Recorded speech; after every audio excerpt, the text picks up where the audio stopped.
जिल्हा परिषदेसाठी विविध मतदारसंघांमधले भारतीय जनता पार्टीच्या इच्छुक उमेदवारांची मुलाखत पार पाडली। 2 दिवस मुलाखती होणार आहे, 17 तारीख आणि 18 तारीख। आज काही प्रमुख मान्यवर मुलाखतीसाठी म्हणून उपस्थित होते। मी देखील अनेक मतदारसंघामधल्या इच्छुकांच्या मुलाखती घेतल्या। खरं तर महायुती व्हावी असा प्रामाणिक प्रयत्न आमचा सगळ्यांचाच आहे, पण प्रत्येक मतदारसंघामध्ये परिस्थिती वेगवेगळी आहे आणि त्यामुळे ज्या त्या मतदारसंघामधल्या प्रमुख नेत्यांनी आणि लोकप्रतिनिधींनी तिथल्या स्थानिक परिस्थितीचा सारासार विचार करून निर्णय घ्यावा। तरी देखील भारतीय जनता पार्टीमधून जे इच्छुक आहेत त्यांच्या मुलाखती आम्ही पूर्ण करतोय।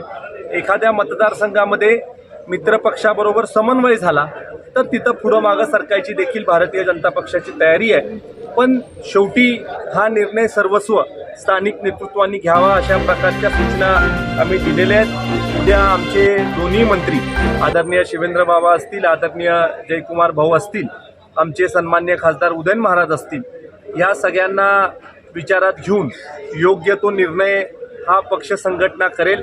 शेवटी नेते मंडळींना देखील आदरणीय मुख्यमंत्री साहेबांचा कन्सेंट काही बाबतीमध्ये घेणं गरजेचं आहे, तो देखील आमचे नेते मंडळी घेतील आणि योग्य तो निर्णय हा सातारा जिल्हा भारतीय जनता पार्टी घेईल।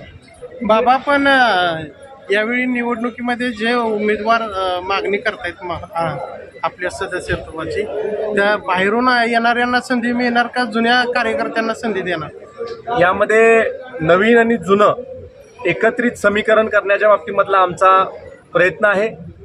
निवडून येण्याची क्षमता, त्याबरोबर पार्टीमध्ये किती दिवस काम केले हा निकष, त्याबरोबर तिथल्या विभागातल्या कार्यकर्त्यांना कशा पद्धतीनं ही नवीन उमेदवारी मान्य होईल याचा विचार करून सगळ्या बाबींना विचारात ठेवून निर्णय घेण्याचा एक मानस आम्ही केलेला आहे।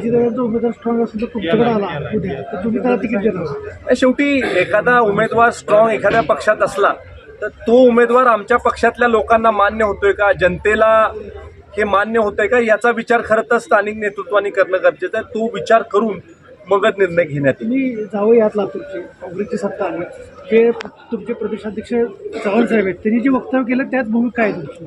खरं तर आदरणीय चव्हाण साहेबांनी जे वक्तव्य केलं त्याच्यावर चव्हाण साहेबांनी दिलगिरी व्यक्त केली। आदरणीय देवेंद्र फडणवीस साहेबांनी त्याच्यावर स्पष्टीकरण देखील दिलेलं आहे, त्यावर जास्त बोलणं